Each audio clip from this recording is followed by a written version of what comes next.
2019, my son was born, and that's when we had our first encounter with the Dutch healthcare system, which is, uh, I must say, it leaves a lot to be desired. Hmm. Putting it very politely, there's enough science and evidence to show if you have to intervene, before 2 is the best time. The Okay. brain is the most neuroplastic before 2. Oh, you don't know how to take turns. Oh, you don't know how to share. Like in India, it's expected like a 3-year-old doesn't know how to take turns. What I've noticed is there is a certain kind of fear, that, oh, will I be missing out on opportunities for my children if I move to India? Hmm. That is a big fear, I think. That's like with a lot of people I've spoken to.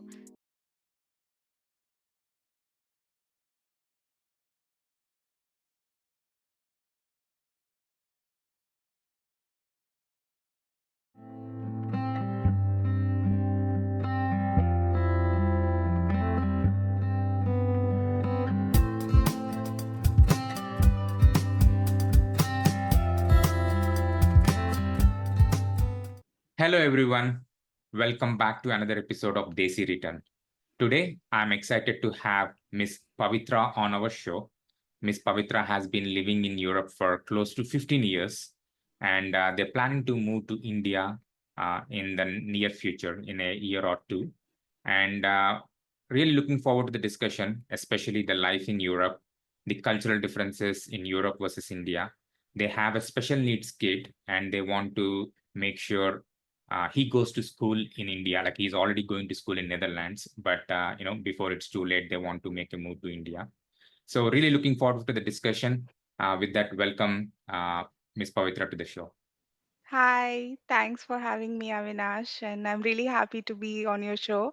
Your episodes are all very insightful and very helpful for families looking to make a move back to India. So thanks so much for doing what you do. So thanks a lot. Um, so let's start with a bit about your background. So if you can share, I think that would set the stage. That would be very helpful. Yeah. So, hi, I'm Pavitra. I've been living in Europe for the last 15 odd years. So, I first came to London in the year 2009, I think. Yeah, to do my master's. So, I did my master's at the London School of Economics, and then I graduated. Then I work in the field of human rights, international development. So, I spent like some time in Afghanistan, Palestine, doing some human rights work on the field. Then I met my husband. We are actually childhood friends, and we decided, at that point, that we should get married. So in 2012, we got married. He was also studying in London when he was finishing his master's in Imperial College when I went to LSE.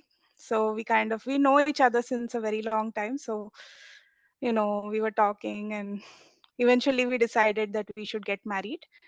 So in 2012 we got married and he's like, you're in like random parts of the world. What am I supposed to come and do in South Sudan where my next posting was? And then I decided, okay, and I also had like some issues in Palestine where I had some life-threatening situations because of the conflict. And then that made me decide, okay, then I'm going to go back to London and go back to a corporate job. And I gave up my human rights work. So when I went to London, when we got married, we started a good, normal, Indian life. He used to work for a wind turbine company, and I used to work for a consulting firm.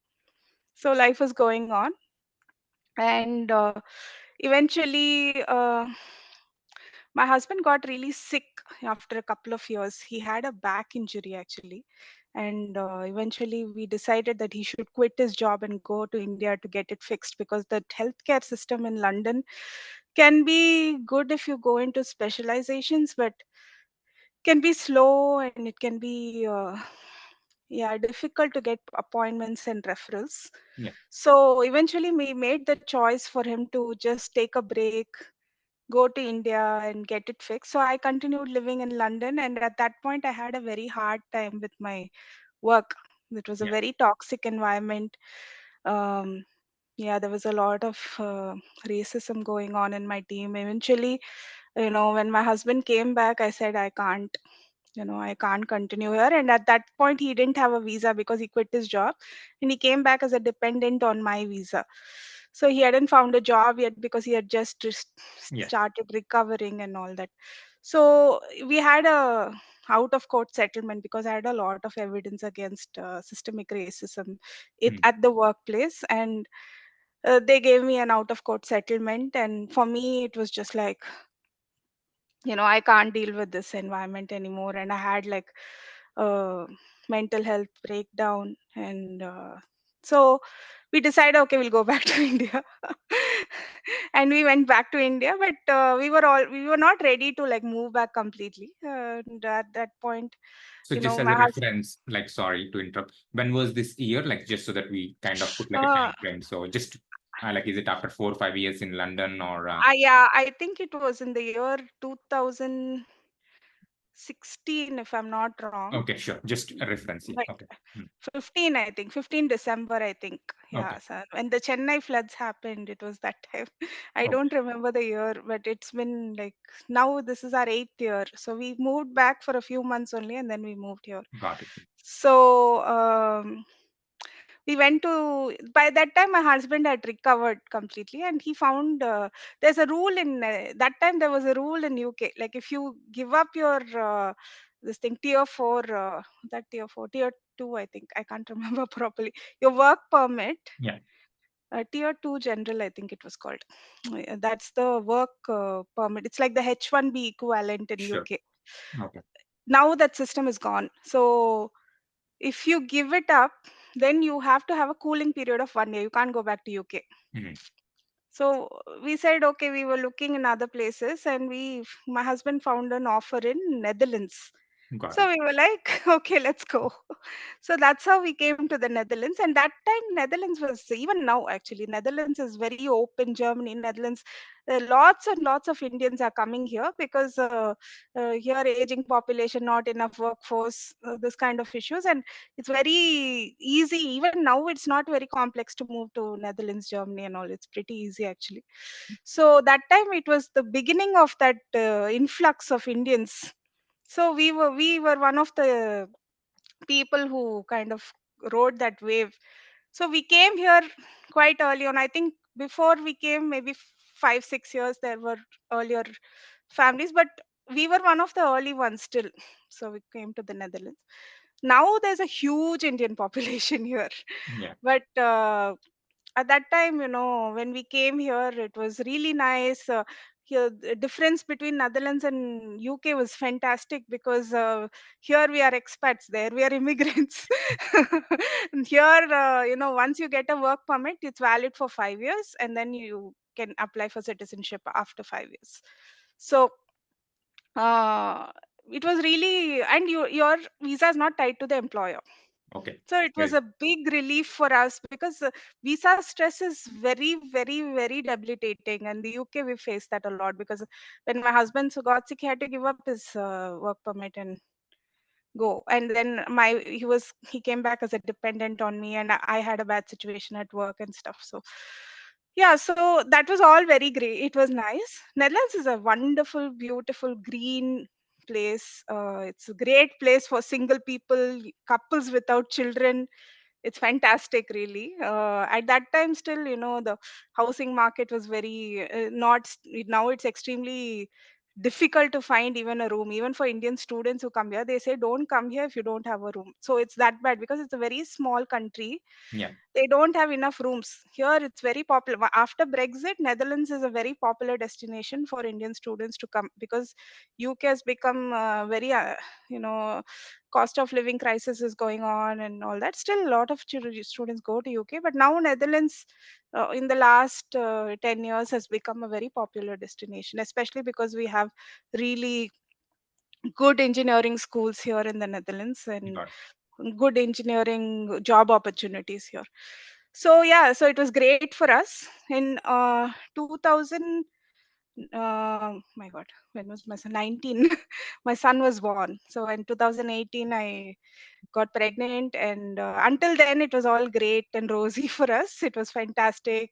It was really nice. We had a good set of friends, lots of Indians here, and it was a nice social life and everything. So 2019, my son was born, and that's when we had our first encounter with the Dutch healthcare system, which is, uh, I must say, it leaves a lot to be desired, Hmm. putting it very politely. Yeah. And we were like, oh my God, we came from the UK, and that was so much better. Really? Yeah. Okay. The Dutch healthcare system is something else. Got it. Yeah, it's not a good system. Is it because of lack of doctors, or is it the infrastructure? Just curious. Maybe if you can just quickly summarize. Yeah, sure. Yeah. They have doctors. I think for us as Indians, our epidemiology is different. We get different diseases. We have different immune systems. We heal differently, and that is different for them. Like in the UK, they used a multicultural population for many decades. In Yeah. Netherlands, it's very new. So here also, like they have a very small population. It's a very small country, and they're very healthy population. Okay, so they're very extremely fit, very they hardly fall sick, and when they do, this health system is okay enough for them. So the main problems is there's no preventative healthcare here. There is no private healthcare. So even if you pay money, you can't. Okay. And their waiting lists are long. And the biggest problem is the doctors are not competent. I know it's like sacrilege to say that people are not, this is taboo, like people don't really say this. But if you come to the Netherlands, there's like a joke, like even if you go to the hospital and you're like dying, then they'll be like, here's some paracetamol. So come back in 3 days. So what happened? Like for me personally, that was my first encounter with the Dutch healthcare system. Usually when you're like in your 20s, early Yeah. 30s, whatever, you don't really like, this is not something that you think about because you are usually, unless you have some chronic illness, you're pretty healthy and life goes on, and it's not something that. Yeah. So I went into labor, and my labor was long. I was not dilating. Here there's a huge emphasis on natural birth in Europe itself, which is fine, it's good. But what happened in my case was 44 hours of labor. And when my son was born, he had to be like vacuum extraction and everything. I had this extremely rare condition called rectovaginal fistula, which is eradicated in the developed world and India. It's only present now in African countries where they don't have gynecological facilities. It happens because of lack of gynecological care. Got it. Okay. So when women have long labors and there's not enough, sometimes you don't have doctors, right? They just have midwives and stuff. So in the Netherlands, it's like that. It's very midwife driven. Most of the babies are born at home. It's a different like hospital. Like you have to pay extra if you want to have your baby in the hospital. It's that kind of culture. Mm. So I had my baby in the hospital. We chose to have a hospital birth. We can pay for it. Yeah. So I didn't have my son at home, and I had a gynecologist present. Usually there are no gynecologists at birth in the Netherlands. So still, I had this. So it's an extremely debilitating condition. It's a disability. Basically, you have stool passing from your vagina non-stop. Mm. So this happened to me, and they didn't, and vaginal tearing is something that happens to a lot of women when they give birth. This is also one of those situations, but it's the worst kind that can happen. And it is like the UN has a mandate to eradicate obstetric fistula from the world because it's that debilitating. Like you can't really walk around even if you're like leaking stool all the time, Yeah. right? So that happened to me. And 15 months postpartum, I was not able to find a surgeon to fix. I needed a surgery basically, and mm, I couldn't find one. And I was stuck in one room for 15 years. My mental health went for a toss. My baby was, she's a small baby. I had to take care. So the problem was they should not have let me have labor for 44 hours. 24 hours is the max in like most of the countries. Even in India, of course, C-section heavy, they don't even let you go that far. The US, UK, 24 hours is the norm. But here it's not. Because of that, I had this condition and it took away 15 months of my life. Thankfully, the rest of the world was also going through it because of COVID. So it's a blessing in disguise. I didn't really miss much. Everyone was stuck at home. I found that there's a Dutch surgeon who works in Africa who's an obstetric fistula expert. okay. So I emailed him and I said, can you do my surgery? And he's like, I'm actually in the Netherlands now. I'm shielding because COVID. Yeah. And he's 80 years old. So he's like, okay, I'll do it tomorrow.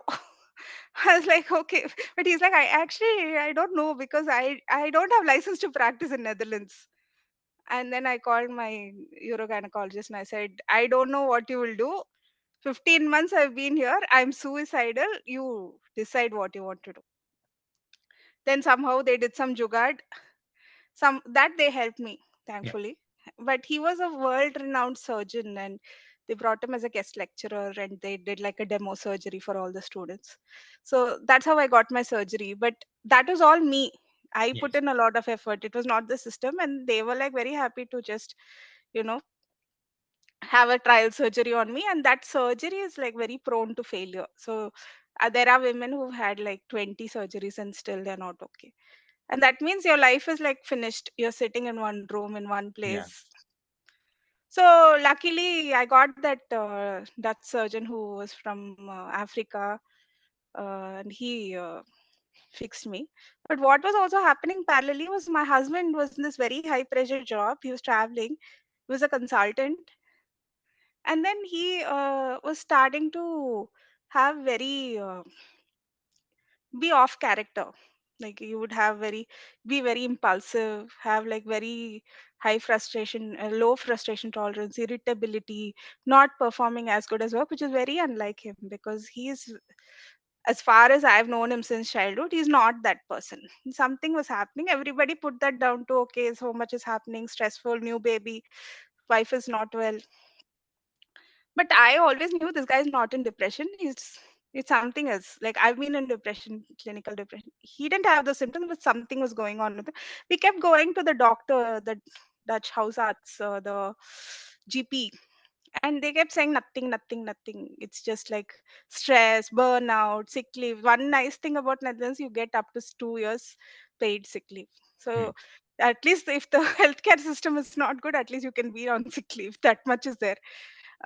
So that's the best thing about the Netherlands actually. You get really good, if you have a permanent contract, then your sick leave benefits are very good and you can take that time to recover. yeah.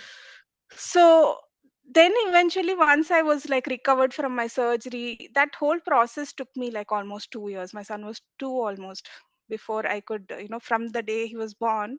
It took me 2 years. I had like PTSD. I had to get therapy, rehab. I forgot like how to even cross the road because I'd stuck in one room for 2 years. Mm, So then I noticed my husband was stopping breathing when he was sleeping. Like after I recovered, until then I had no bandwidth for anything, and the doctor just kept saying, "Take sick leave." So he was on and off on sick leave. Nothing. It didn't improve at all his situation. And they were like, he was very forgetful. Something was going on with him. We didn't like. And then I said, "You're not breathing when you're sleeping." Then I quickly Googled and I saw it something called sleep apnea. I said, maybe you have this. So we went to the house arts, the GP. The house arts said, oh, yeah, yeah, that sounds like sleep apnea. I also have it. I'm like, what's wrong with you? For 2 3 years we've been coming to you, and you said burnout, you said depression, you said this, you said that, and then they said, you're lazy, you don't want to take responsibility of your child. They said all of that. mm, And they're like, oh, sleep apnea. Yeah, yeah, even I have. She herself had that condition. If I have one condition, first thing I will think is, oh, someone else has it or not. Yeah. Then they did a sleep test. Use AHI, that is apnea hypopnea index, which shows how many hours you stop, how many times you stop breathing per hour. Was 87. For 3 years, they didn't diagnose him. And my husband went through like this extremely high pressure job with a child, with a sick wife, with all of this, Yeah. and then finally I diagnosed it.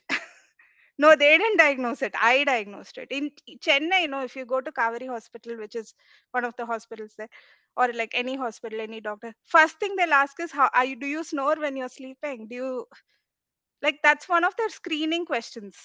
I've been there, like when I do master health checkup and Yeah. all, they ask this. It's a screening question. It's not even, it's a routine question. Yeah. And here for 3 years, my husband lost his life because of the negligence. I had this fistula, which should never have happened. So many women go, give birth, come back 6 weeks, they are fine. I lost 2 years of my life. Yeah. And my son, what happened in all this? Until 15 months, which is I was the primary caregiver because my husband was traveling, he had these issues and all that. And I was the caregiver. At 15 months, suddenly my surgery got thing and finalized, and I had to. And then after that, I had like 4 months of bed rest. So my husband was taking care of him, and we had like babysitters. COVID time that time. So different. We couldn't find like a proper babysitter, so we were changing babysitters to find like someone stable, and it was just a mess at that time. So my son stopped talking, making sounds. Like at 12 months, he used to say kaka, mama, papa, like those two syllable words, no? And by the time he was 16, 17 months, he completely stopped making sounds.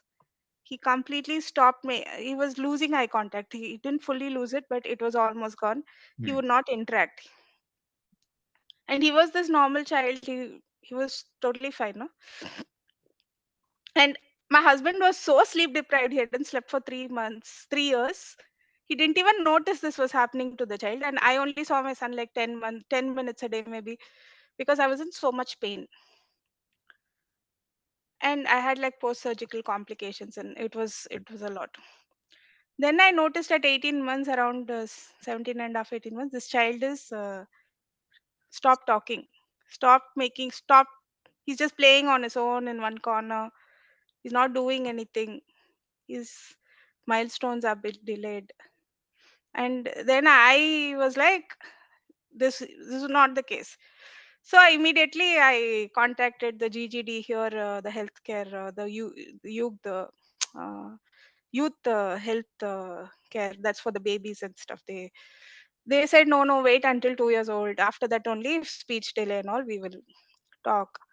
We will not see anything. And now anyway, it's COVID time. You just encourage him to talk. I'm like, this is one response. So there's enough science and evidence to show if you have to intervene, before 2 is the best time. The Okay. brain is the most neuroplastic before 2. And any intervention, even if the child is autistic, before 2, there is evidence you can actually reverse it even, you know, before 2 years. Because the brain is so highly plastic, neuroplastic at that age. My son was 18 months. So I'm like, I'm not going to wait Great. for these people. I got appointment in India with an Indian speech therapist, with an Indian child psychologist, and then we did an online appointment because COVID time and all that, and I couldn't go to India because I was still recovering. So she said, yeah, yeah, expressive language delay is there, eye contact's little reduced, but it was not like that. And 18 months is when autistic regression starts. For many children who have autism, sometimes it's from birth, but there is this 18-month is the mark when regression happens for children with regressive autism. So I was very worried, like, okay, what's happening? And that can be triggered also by the environment. And this whole unstable environment, husband is like completely out, and I am out, and these babysitters back to back changing. Something has happened there. And then she said, okay, he's still 18 months. It's great. Let's do intensive speech therapy. But how? Because she's in India Yeah. where Yeah. She said, "Don't worry, I will teach you. You do it." So she used to take online class for me, and I was the speech therapist for my son. For 6 months, day and night, everything we did was speech therapy. Like the way we interacted with him, everything was like. And by 2 years, he was hitting his milestones because there Mm. is a growth spurt related to speech at 2, and he rode that wave basically because of all the work we put in. If Yeah. we hadn't, I don't know what would have happened. If we had trusted this healthcare system, I don't know what would have happened. So my son kind of speaks, and he's like a big chatterbox. That happened. So but he was still like having some special needs. I don't know if it is a remnants of what happened when I had surgery, or I don't know. But we also like later found out that he's extremely different from other children. Like his cognitive abilities were much higher, like significantly higher. He was reading by the age of 2.5. He started reading like little words. By 3 he was a fluent reader, Mm. and his mathematical ability was, I can't even explain. I've never seen anything like that. So that happened. By 3 he was multiplying and dividing and all that, and with very little input. We Yeah. didn't like actively teach, but then we found out actually he's gifted. So this child is neurodivergent. He could have, so autism, ADHD, giftedness, sensory issues, all this is a spectrum. You there is a overlap of symptoms usually.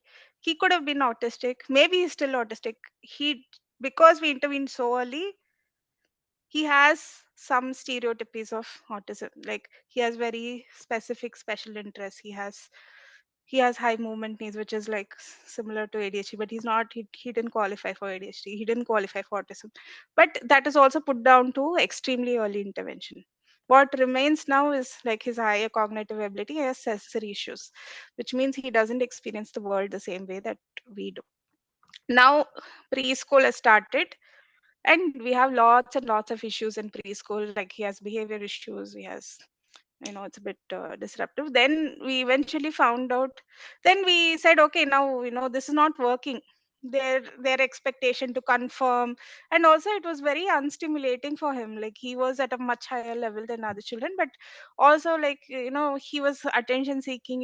He wanted to talk only to the teacher. There was nothing to talk to the other kids because his level was a little higher. In the US there's a lot of you know uh, thing for these kind of kids. They have gifted schools and programs. Here also they have, but it's all in Dutch. Okay. And we chose to not do Dutch. So then we said, okay, let's pull him out because his behavior was getting compromised. Because in school, in they have certain discipline systems in the day in preschool, and it was not gelling well with him. He was getting really upset, and he started falling sick because of stress-induced sickness. He started getting wheezing, asthma, stomach issues. He still has it. Okay, so we said, okay, we'll pull him out. We'll go to India. 3 months, we'll put him before he starts big school. So we went to India. 3 months, we put him in normal pre-KG, like nurseries. You have 1 year our Yeah. house. We put him, and he was a different child because there they were stimulating him academically. There's a lot more tolerance on how children behave, because when you're 3 and 4, you're like not very cognizant of other people's needs and stuff. Yeah, they have to learn. They have to learn how to be in a group setting and all that. But there's a lot more tolerance for the delay in onset of these characteristics, and it's a lot more forgiving. Like children can be children, and nobody is like complaining every single day. Today your child like went and pushed the blocks of the other kid. Today your child pushed that other kid. Other kids also push my kid, but we don't hear anything about that. But my son does it a bit more than others. Yeah. So it was amazing. We thought, okay, now all the issues are finished. Now he's ready for big school. We come back, we put him in big school. That is fourth birthday, and then it was all back downhill. Because the teachers are nice only, but they just have different emphasis. Hmm. There's very little tolerance on, you know, children who are developing their social skills a little slightly behind, not very. Now there are other kids in the class also who do the same, but there's so much of like, oh, it's made a big deal. In India, they'll be like, by 7, 8, they'll all learn. You know, eventually, sooner or later, by the time they're 8, every kid will learn it. And there's no thing about, oh, you don't know how to take turns, oh, you don't know how to share. Like in India, it's expected, like a 3-year-old doesn't know how to take turns. Right. Yeah. Like here, it's not. It's like you're supposed to do it, and sitting, they'll stand with one notepad in the corner when the children are in outside play. They'll note this kid is not sharing, this kid is pushing. This is like 3-year-olds will push, 4-year-olds will push. This is normal part of life only. It's not like, it's some great thing to come and report. And it used to be very stressful for us. Every day when we go pick him up, they'll say this happened today, that happened today, that. And also because he was not cognitively being stimulated. Yeah. So at home, we see a very different child who's like nice. Of course, he has his moments like every kid. But I won't call my son as socially inept or anything. And nobody else has also called him that here also in the Netherlands. So at home, he's a very different kid. In school, it's like completely disruptive, completely, not willing to stay in the group and constantly doing things to seek attention of Yeah. other teachers, because he wants to talk to a grown up so that they can interact with him at the same cognitive level. But the other children are not able to do that. So we went through this thing, and we went to the government services to say like, oh, we went to the doctor, they referred us. There are services for all these things, very good services. But when we went there, they came and did like a initial assessment, and they were saying like, oh, this is all happening because you're not letting him be independent. You're too hands on.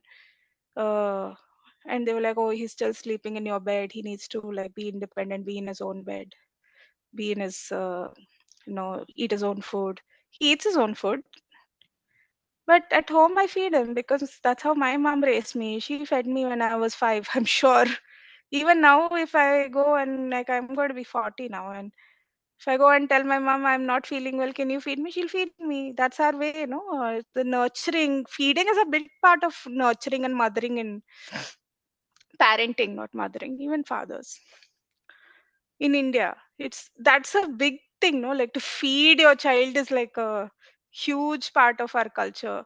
And here they're like, oh, then he's not independent because he's not able to self-regulate because you're feeding him, because you're sleeping with him. He doesn't know how to be on his own. He doesn't know how to be alone. He's constantly attention seeking. I'm like, if that is your problem, then that's not my problem. We said we're not going to let these people into our house because they don't understand our culture. We will hire private specialists. We have to pay a lot of money for, but still, it'll be worth it to get the services, because if I'm going to let these people into my house, they're going to come and like judge my culture, and half the world lives that way. More than half the world lives that way, and there's nothing wrong with what we're doing. So then we went down. We kind of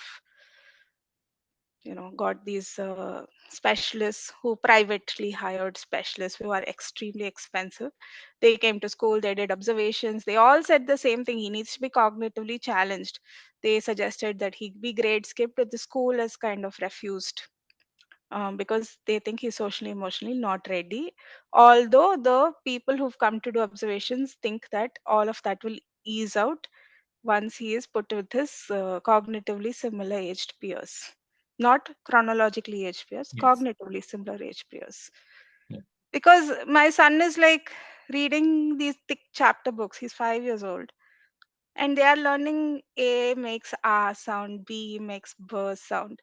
My son is doing like, you know, big mathematical operations, like, sorry, questions with multiple operations, like, like BOD mass rule and all that. He Yeah. does all that. And here they're learning how to count 1, 2, 3, 4, 1 to 10. That's what they learn in group one. Yeah. So there's a big mismatch, and he doesn't know what to do because he's very annoyed. And also, like with free play, of course, like academics is a very small part of what they do in group one, but still, like the play is also not cognitively at the same level. Like there are maybe 1 or 2 kids, and they don't always want to play with him. So he's branded as this bad kid, when actually nobody's seeing him for his gift, for his strengths. There's no strengths based approach. They in paper there is a strengths based approach, in practice it's not. So Okay. because they always say the right things, but we've not had any extra support. This in all these meetings, we've done so many meetings in the last 1.5 years, and we don't. And in the meantime, my son's health is deteriorating. We just came back like last week from India, and he was in an Indian school for the last 3 months, and it was a completely fantastic experience. For the first time since my child started formal schooling, that is preschool, I was able to breathe easy when he was in school. And for me, no amount of money or anything can it cannot be compared. Yeah. That peace of mind that my child is safe, he's happy, he's thriving in school, rather than when I go pick him up, who's going to say what today. Yeah. That is worth its weight in gold for me. It's something. And my son thrived. Before he left, he had asthma, he had like gut issues, severe constipation, he needed an enema, which also was another thing. Like here in Netherlands, for 2 months he had stomach ache. They didn't do anything. We went to the emergency at least 5 times, and they would always say it's nothing. And we went to Italy for holiday, and there he again had stomachache. We took him to a pediatric emergency room, and within 5 minutes he had he needed an enema. It was that bad. Wow. And in Netherlands for 2 months, they just ignored it. There are other cases also, like my friend's kid who had tonsils operation. He was vomiting blood, and they like didn't do anything. And this is like scratching the tip of the iceberg. There are so many medical horror stories here. I don't even like, that's like an entire different podcast. Understood. Yeah. No, thanks a lot for sharing such a lot of details there. So just wanted to make sure, few things that along the way, right? So your professional background, was it more in the economics accounting side, or were you more into the engineering IT? I mean, because you said like you went to the London College of economics, so School of Economics. London School of Economics. Well, I don't have a technical background. So my background is in human rights, in Sure. communication. So now I do a marketing role. Got I it. work for one of the Dutch government's water research institutes, the world's largest water research institute. So digital is my background. My Understood. husband is an aeronautical engineer, so he had a background like with wind turbine companies, and then he made a transition. I told you he went to India for 8 months to Yes. get his. So at that time, he also requalified to become a data scientist. So, Got it. uh, so now he heads data science for one of the French aerospace companies here in Netherlands. He is. So that's our background, professional background. Got it. And then just curious if you're open to share. I know just sounding from your experience in the last few years, right? From your health, from your husband's health, work environment stress, the kid in terms of the school environment. Just curious, like why not move to India? I mean, or like to some other place, that might be much more better for everyone. And why waiting to make the decision? Just curious if you're open to share. So what has also happened in this meantime is, during that period where my husband and I were both sick without any support system, Sure. we had to basically blow all our savings on Understood. arranging childcare for my child, which was not daycare, which is also expensive. But we used to pay 2,500 euros per month for a full-time nanny, and that was not enough Yeah. because we were both very sick. Who's Yeah. going to take care of the child? So we pretty much blew through. We blew through a lot, Yeah. Yeah. and so finance is a big issue. Yeah. Second, that's not the biggest issue because money can be earned. In Yes. India is a land of opportunities. And for me it's not a big thing that okay we lost all our savings. Like I am thinking I spent that money to have my husband alive, because he could have died at any time. If I Mm. hadn't diagnosed it on that day, Yeah. he could have died the next day also, because he was that bad. Mm. He could have had a stroke or a heart attack, which is very common actually for undiagnosed sleep apnea. Mm. I'm like, take all my money, give my husband alive. Sure.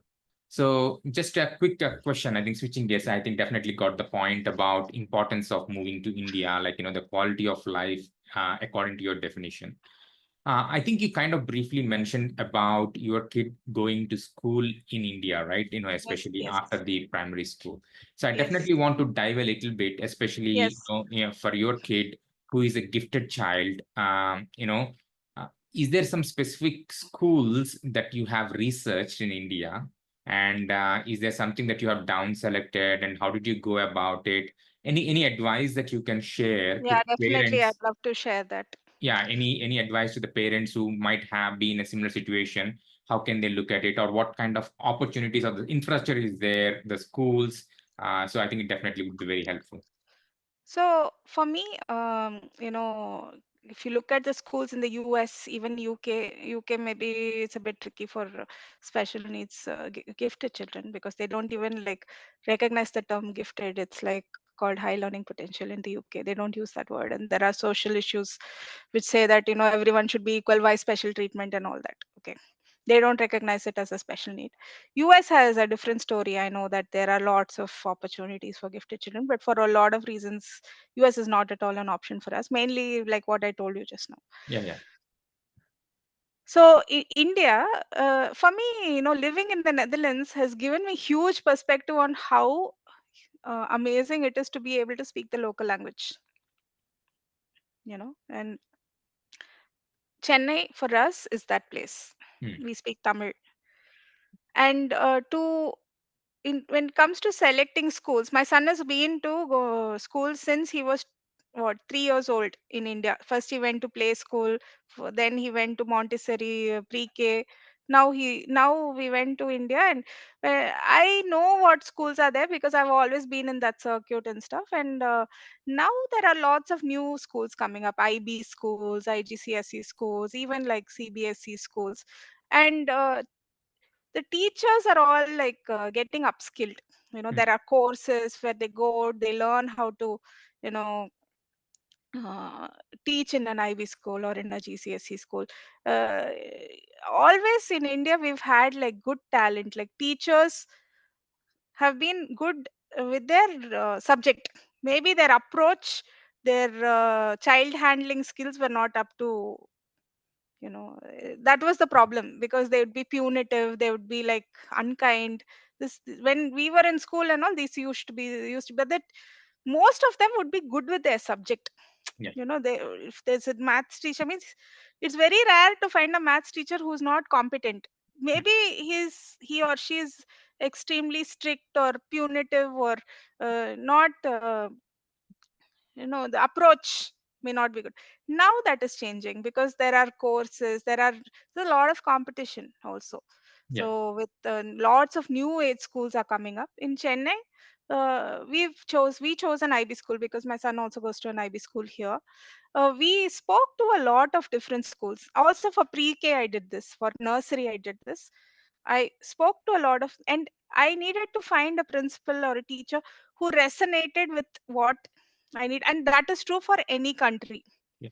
because there are all kinds of schools everywhere. There is different children have different needs. Even if your child is neurotypical, even if your child is, there'll be some children who need to be encouraged in sport, or like some child is good at singing or art or whatever. So we need to find a school that will fit and play to their strengths. Yes. If my child is an artist, if I put him in a school which is preparing the kid to for NEET from fourth grade or whatever grade, then that is not a good fit. Sure. But if I put him in a Waldorf school, which are there in Chennai, Bangalore, Hyderabad, everywhere it is there, in Bombay, Delhi, then that is a good fit, right? That's the thing. Like, you have to find the good fit for your child, and that's a personal choice for for lots of people, for everyone. Actually, you should talk to you know your child best. And you go and talk to the school and say, this is my child, what do you offer? And you have to make the decision, is this a good fit? Not like this is the best school in city, this is the most expensive, let me go. And Yeah. so we spoke to lots of school. There's like a new IB school which is like really popular, very expensive. We went to the school and we spoke. We found that their neurodivergent, they don't have enough support for neurodivergent children, and their focus is different. We said no, it's not. Then we found this new IB school which is really small. Nobody actually knows about it. But we spoke to the principal, and she was like, "What?" The first sentence I said, like, my son has special needs. He has like, she said, oh, he's twice exceptional. These children are called twice exceptional, those who are gifted and those who have any disability along with giftedness, like sensory processing disorder for my son. It can be ADHD, it can be anything, like, some children can't see or hear, any kind of disability along with gifted. It's called twice exceptional. She said, your child is twice exceptional. I was like shocked because in Netherlands, no, I have to like spend hours explaining what that means. And I'd never seen anyone who actually asked me if, is your child 2E? 2E is twice exceptional. And I was like, wow, how- she's so informed. She knows exactly what to do with my child. That's a good fit, right? That is. Yes. So my search ended there. I didn't talk. I had, had appointments with other schools. Yeah. I spoke to her. She knew what to do with my child. She said, your child is 5 years old, but we're going to grade skip him because that's what he needs. She said, we'll put him in second grade because his cognitive level is there. I said, he doesn't know how to write because in Netherlands until 7 they don't really write. She said, it's okay. What is that? Only writing is the problem. No, that he'll learn. Nobody had talked to me like that ever. Yeah. I almost cried. I actually cried in the principal's office because for me it was, I felt heard and understood, and I felt like supported, very supported. Yeah. Makes sense. I'm like, please take all my money. Yeah. you Cool. know Thanks for sharing and some insights there, I think, in terms of how you selected. So, because I was just maybe more particular about, you know, cognitive stimulation, like that you talked about, right? Able to engage him at that cognitive level. And, the schools maybe are more focused for not so gifted, I mean, regular kids, so that yes, they're all yes. at the same level, right? So, I don't know if there are some schools that are particularly designated or they have a different curriculum or different. Sounds like, I think, just basically people who understand and then see what's the best way to approach. See, now in popular opinion of the science community today, children need to study in an inclusive environment. It doesn't matter whether you are gifted or you have autism, or you have something else, or whether you have dyslexia or dysgraphia or it doesn't matter. Yeah, Inclusivity is very important.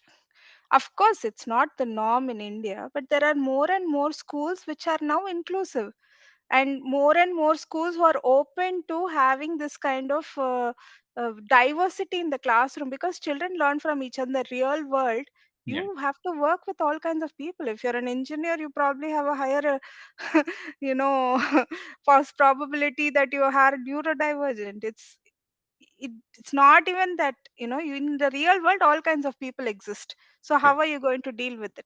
So in India, I've seen now lot of new schools are actually embracing, even old schools, they are embracing these children, they are supporting these children, they are having differentiation within the classroom. The classroom is the same. So my son, eventually I said, like, no second grade, we'll put him in first grade.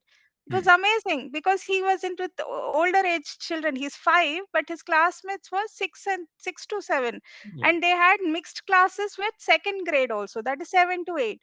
So he thrived because finally he had someone to talk to, yeah, and he was playing and collaborating and building and doing all of that stuff which he never did in the Amsterdam school because he was with 4 to 5 years old. yeah, But it's not just that, they're learning from each other. I'm not saying my son is like, that is also a special need. Being gifted is a sometimes it's a curse actually, because you can never really fit anywhere, and that's a big problem. So having this kind of accommodations, having for children, see my son, they in my school, my son's school, they had these periods every, I think every day they have one period where it is personalized learning. Okay. So every, if one child is good in art or dance, or if my son is behind with fine motor skills, writing, then they get special attention only in that area. Got it. So they'll group the children who are good in certain things, who need support, also older children, younger children. Yeah. So writing skills, if they are behind, then they'll go to one class. If some child is very good in piano, then they'll go there. Makes sense. Or across classes. So they have these personalized learning periods every week, sorry, every day, Yeah. and then they have their normal classes. Got it. They have they have their, so that support, it means a lot for the children to help them be themselves. Another big issue for us is in the Netherlands, they have extremely strict laws regarding education. Like if we have to pull our child out of school and keep them, take him to India for a few, we can't do it after age 5. It's a criminal offense. No. So that is a big problem. So we don't have that freedom to keep the child at home, or like to homeschool him, or educate him in a different system. They have to go to school, and it's a criminal offense on the parents if they are standing between the child and the child's right to education. In Germany also it's like that, UK also it's like that. In Europe this is there. So your child needs to conform to that education system, and it has to be inside that education system until age 18. This is very it's very suffocating for us, because our child has different needs and struggling in school. Yeah. I want to send my child to school and like get on with my life. That is what I really want, but I can't do that. Yeah. Yeah. Understood.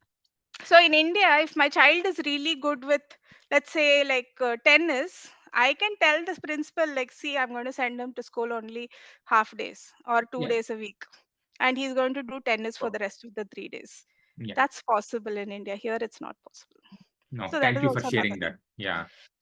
So I know we have covered quite a bit on the kid side, and kind of touched a little bit on the, thanks a lot for being very uh, open to convey some of the information, the challenges that you and your family has to go through, like with the healthcare side. So is there anything that we haven't covered that you want to bring up, especially for someone who's living in Netherlands and or like in Europe, thinking about moving to India? Um, well, I think there is some level of privilege associated with being able to make that kind of move. For a lot of people, it is not possible. And I don't know, even for us, it's going to be extremely hard. But what I've noticed is there is a certain kind of fear, that, oh, will I be missing out on opportunities for my children if I move to India? Hmm. That is a big fear, I think. That's like with a lot of people I've spoken to, they will endure. And honestly, I see like parents, I have like so many friends, like so stressed.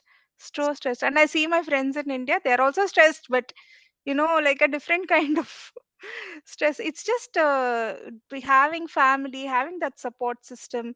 I think it makes a huge difference. Like unless like someone doesn't have like good family or something, I think you should not hesitate to move to India, because India is up and coming. It has like all the opportunities, especially for children.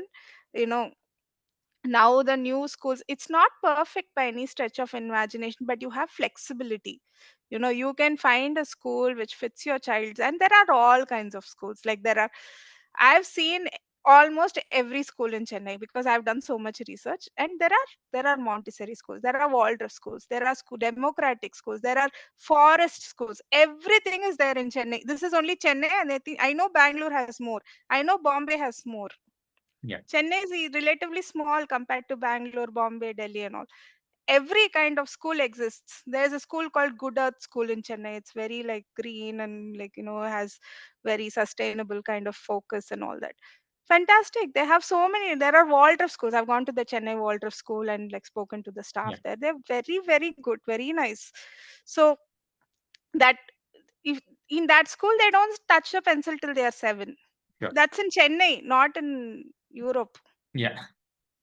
They have that in Chennai. So I'm saying do your research. Yeah, Do your research, because don't assume that it's not there in India. It's there. yeah, Yes, of course, there'll be like adjustments you'll need to make. There'll be like, moving to any country is a huge adjustment for any family. So those kind of things which you have, the comforts you don't have here, maybe sometimes you won't have there. The comforts you, because they're just different. yes, But overall, if you have like if you have like these huge life questions, then don't hesitate, because ultimately it's your country. Nobody can kick you out of your country. That is one big thing. Visa and all that is a huge stressor for a lot of people. Nobody can kick you out of your country. You speak the language, it's your people. And if you have a nice family, then that's an extra bonus. If you yeah. don't, then that's different. So I would say, like, have a bit more open mind, I would say. No, no, which is very true. I mean, I think people might still have this wrong perception of what's available in India. Maybe it's been a long time since they have traveled or they even have Exactly. explored it. So just be open-minded. It's not like taking a step back.